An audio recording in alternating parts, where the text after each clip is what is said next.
Magandang araw.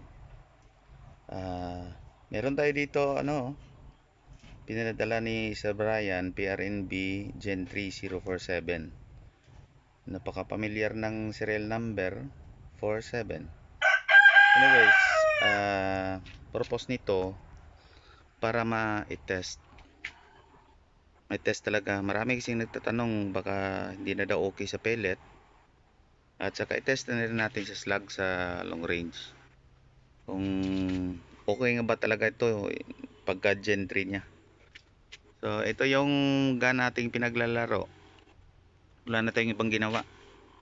Tinanggal natin yung barrel, sinalpak itong Gen 3 at testing natin ngayon. Di na tayo nag-tune-tune, na-tune naman to eh. Tingnan natin kung okay pa rin siya. Parehas laman haba ng barrel. Test natin dito NB slugs, nasa 26 grain na nata to eh. At saka sa pellet. So, gamit na tayo ng side cam na pagkalumaan na, hindi pa nga sana angkop dito para ma-record lang. So sa mga nagtatanong ng mga tropa, mga nagtanong sa akin, so ito na siguro yung sagot, abangan na lang natin. So maraming salamat. Sige, test na tayo.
Ito,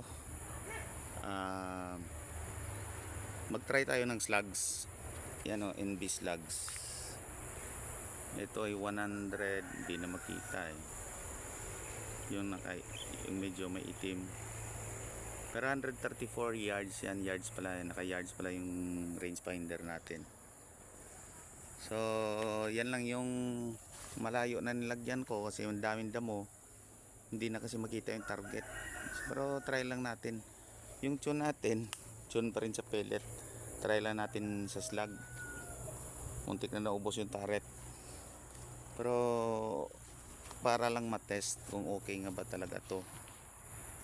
Okay, so para malaman lang natin kung okay nga ba tong Gen 3. Wala namang saysay to na Gen 3 pag hindi tumama sa slugs eh. Na-test na natin sa pellet, ngayon slugs na naman. So tingnan natin yung magiging patama niya. Gamit tayo ng sidekick, scope cam, yung mga sira-sira inayos lang natin para ma-record to. Wala kasi akong scope cam talaga na maayos, palagi na lang ubos. Okay, so once again, salamat Sir Brian sa pagpa-test. Pero hindi man ako mag-expect ng maganda. So tingnan na lang natin. Ito ay slugs na NB na 26 grain slug. Okay, test natin NB slugs sa 134 yards. So may dalawang target dito maliit. Ito ay 2.8 inch, medyo natabunan ng damo. Ito 1.8. Try natin kung patamaan natin to kahit one time lang. Kasi ayan o, medyo mahangin na at may mirage. Pero testing lang. So mababa lang velo nito kasi tune naman to sa pellet. Try lang natin yung slugs, okay? So mag-sighter muna tayo. Tignan natin kung hanggang saan yung paling dito.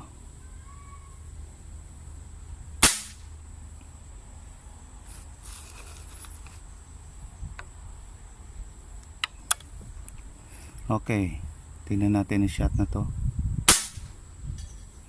Mababa, masyadong mababa tayo. Angat natin konti.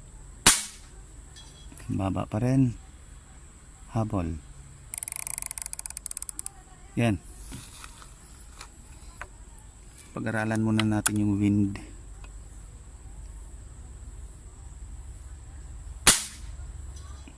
Nasobra.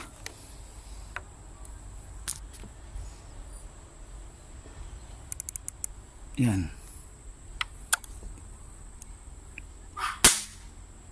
Okay, yan yung paling niya. So mag-adjust na lang ako para hindi na mahirap po mag-hold pa.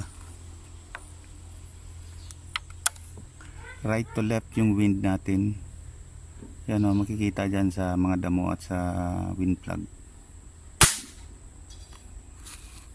Okay, doon na siya.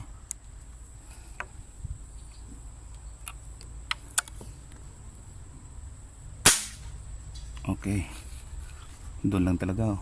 So try na natin dito sa 2.8 inch.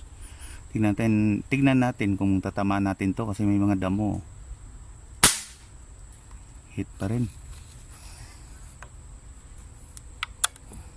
Isa pa. Tumatama sa damo.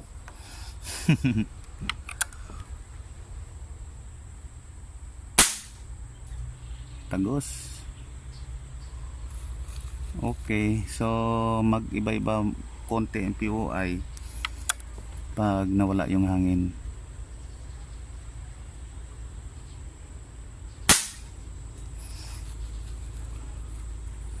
So try natin dito sa maliit at medyo mahangin.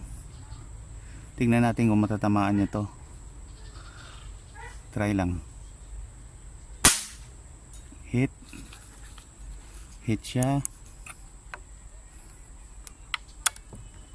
ulit, ganun pa rin yung wind. Malaking epekto ng hangin. Sige, hold tayo konti. Yun, pag malakas yung hangin, konti lang naman. Ayan o, medyo malakas. Hit.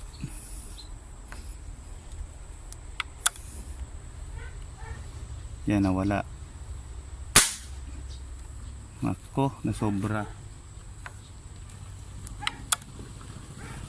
1.8 inch ito ah. Hit. Saan na kaya POI natin?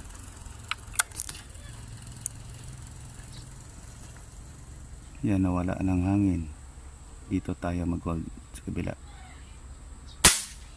Hit.